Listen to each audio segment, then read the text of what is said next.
Rendez-vous économie donc ce matin, mercredi matin, Conrad Baguidi est expert en création et développement de l'entreprise. Monsieur Baguidi, bonjour. Bonjour. Bienvenue sur Actu Matin. Vous aviez été convié par Clément Tchadé. Clément, bonjour. Bonjour Tanguy, bonjour à toutes et à tous. Alors, en face de votre invité ce matin pour parler de l'emploi des jeunes et des défis de développement économique. Oui, Tanguy, on parle justement de l'emploi des jeunes, le chômage, en faisant le lien avec le développement économique.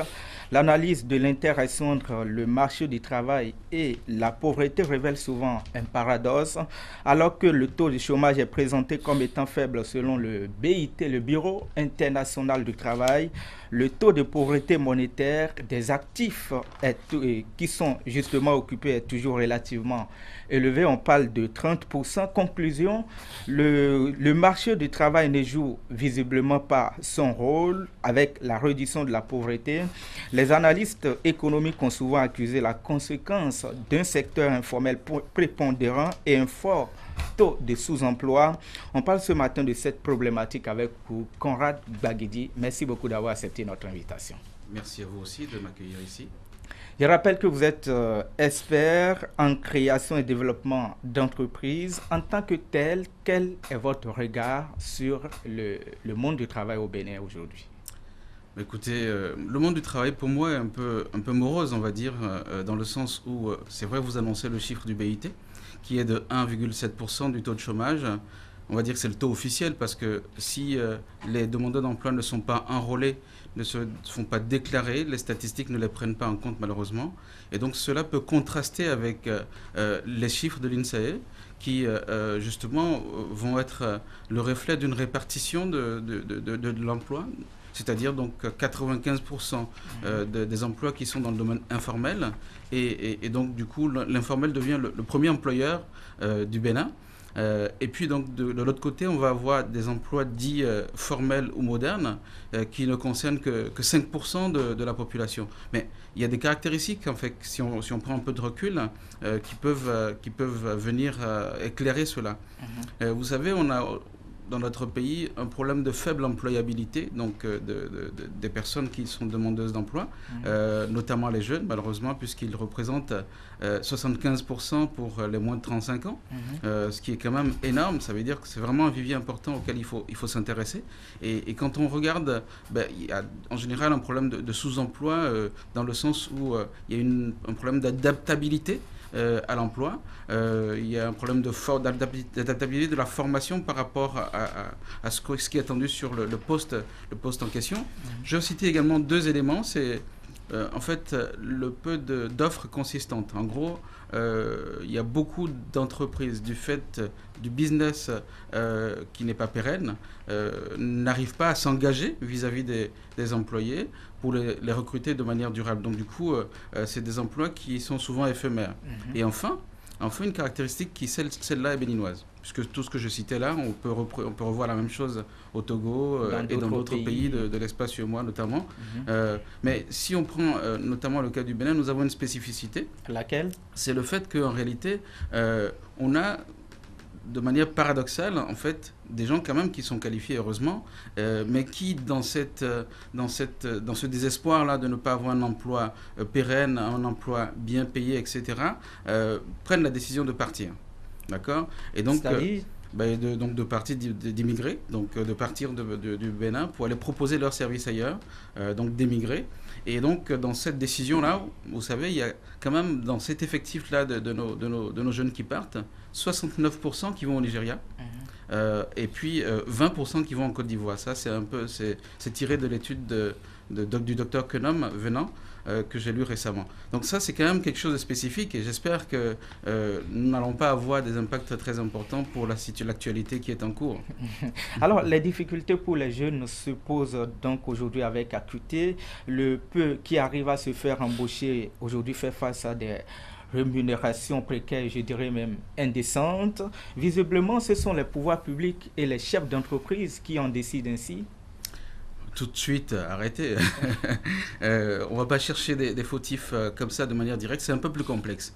Je pense que ce n'est ni la faute de l'État ni la faute des chefs d'entreprise.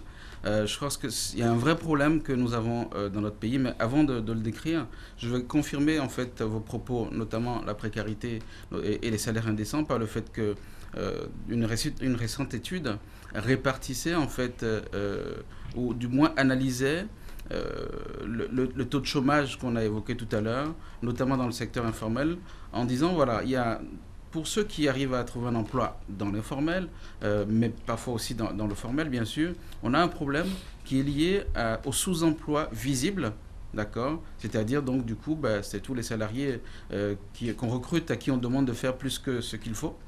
Donc, du coup, on les emploie un peu plus que ce qu'on devrait faire, puisqu'ils sont recrutés pour un poste, pour des qualifications, pour un salaire. Donc ça représente à peu près 30% donc, de ces personnes-là. Et nous avons plus de 63% de cet effectif-là qui est donc du coup des gens qui sont en sous-emploi invisible.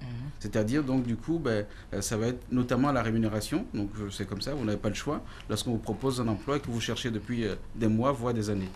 Donc face à ça, je crois que le vrai problème, c'est la rupture de la confiance. La rupture de la confiance dans le sens où, en réalité, si on prend la chaîne client, donc le client fait la demande d'une prestation ou d'un produit, on va vers l'entreprise qui fournit la prestation ou le produit, et donc enfin le salarié qui derrière réalise l'activité, le travail, le produit ou le service. Sur cette chaîne-là, de ces trois composantes, nous avons une rupture de la confiance. Le client n'est pas assez exigeant et est prêt à accepter un travail qui est fait à moitié, ou du moins un travail qui n'est pas suffisamment satisfaisant. On est donc dans cette complaisance-là qui fait que l'employeur, l'entreprise derrière, demain ne va pas avoir suffisamment d'inquiétude à donner un travail satisfaisant. Et derrière, l'employé qui n'est pas bien payé, c'est pareil, lui aussi, il va faire le travail aussi vite qu'il le peut, il n'est pas motivé, etc. Donc cette rupture de la confiance-là peut se rétablir à partir donc, du bout de la chaîne, c'est-à-dire le client qui est demandeur, qui doit dire moi, ça ne m'intéresse pas ce que vous avez fait, j'ai besoin d'un travail de qualité. Et donc, en remontant, on pourra avoir justement des entreprises qui font des travaux de qualité. Mais le client, s'il demande à avoir un travail de qualité, il faut qu'il accepte de le payer. Et c'est cette dualité-là qui doit faire que, in fine, le salarié également pourrait être mieux rémunéré. D'accord. Voilà. Alors, chaque fois que le problème du chômage ou de l'emploi des jeunes est évoqué, souvent, ce qu'on entend, c'est de dire qu'il faut entreprendre. Pourtant, des entreprises se créent. Vous, quelle analyse vous faites de cet état de choses?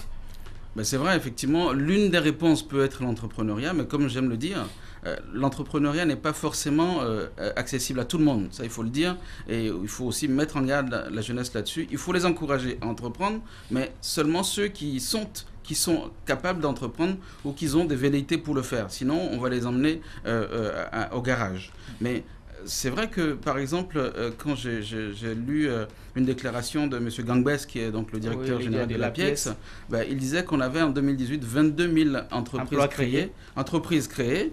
22 000 entreprises créées. Donc, à partir de là, on peut espérer qu'il y ait beaucoup d'emplois également qui suivent.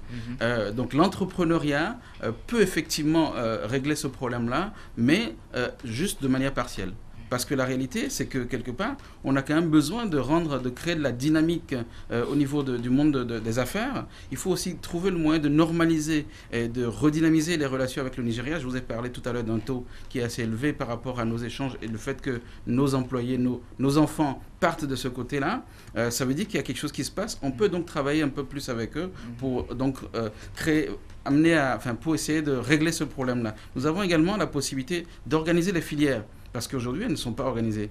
La filière agricole, qui représente 70% des emplois dans le domaine informel, par exemple, a besoin que des réformes puissent également être mises en œuvre de manière progressive. L'artisanat également. On doit créer des infrastructures routières et énergétiques. Parce que c'est un vrai problème aujourd'hui. Vous créez vos entreprises, c'est bien, mais si vous n'avez pas du courant pour travailler en permanence, il y a des efforts qui se font et qui doivent continuer pour que les entreprises soient beaucoup plus, on va dire, performantes et qu'elles ne soient pas dans des difficultés de fonctionnement. Et enfin, moi je pense une chose pour le métier que je fais également dans le domaine du numérique, qu'on doit repenser tout ce qui est réforme liée au numérique vers les entreprises. Justement, ça, c'est très important. Justement, parlant de ce domaine, M. Baguidi, vous avez vous-même été, disons, un exemple. Vous avez initié en collaboration avec la mairie de Savalou un projet que vous avez appelé le Centre du numérique.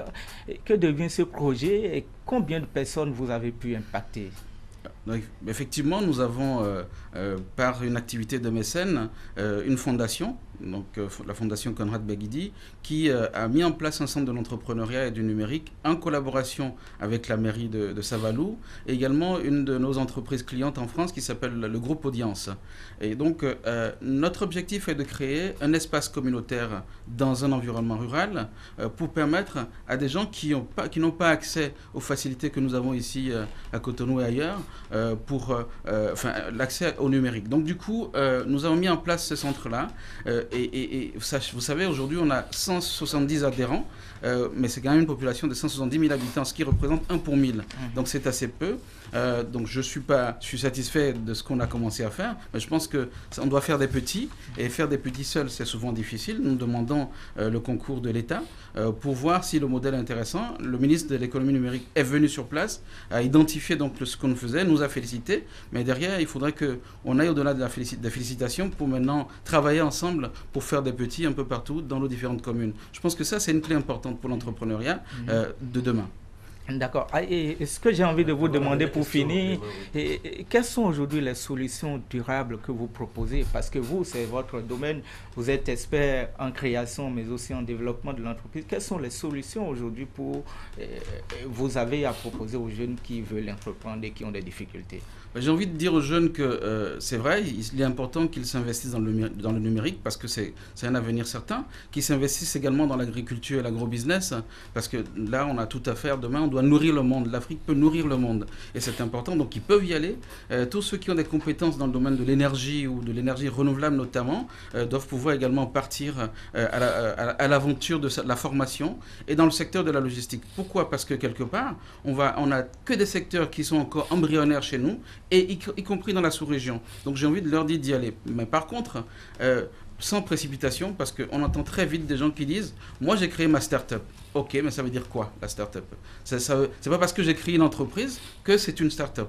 Et elle doit être innovante et être en capacité de générer de la valeur ajoutée de manière très importante par rapport aux autres entreprises.